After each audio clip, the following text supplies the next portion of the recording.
Hey everybody, welcome to the workshop. We're outside today doing a demo job and I'm using a number of different reciprocating saw blades. I've got my Diablo nail embedded wood 9 inchers.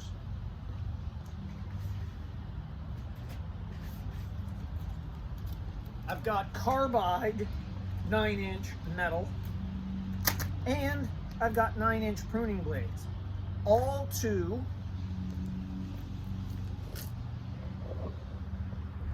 send this fence capping detail, of which there is an entire yard to dismantle, and it's all driven in and held together with 16s. It's kind of like a double top plate in there. So I got to do a bunch of different cuts.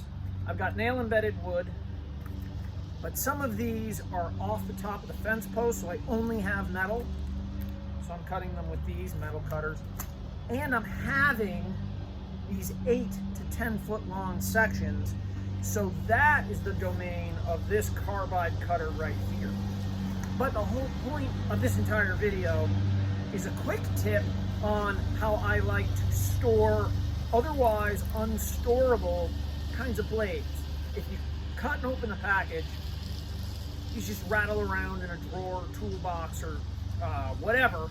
So what I do is I grab the world's sharpest knife. This is my Hyde 25mm snap-off utility knife. And frankly, pop-up tool review, I never really snap these off. I just end up using the whole blade.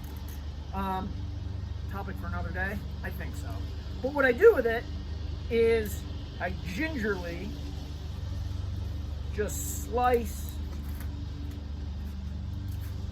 the clamshell or blister pack or whatever they call these plastic things, and I remove a blade as needed, and then the remaining blades stay in there, and this is firm enough so that they can rattle around in the toolbox or in the compartment I have in my service body. So that's it. Good blades, good storage. Thanks for hanging out. I'll see you next time right here in the workshop. Wherever the workshop is, it moves. Bye. Cut.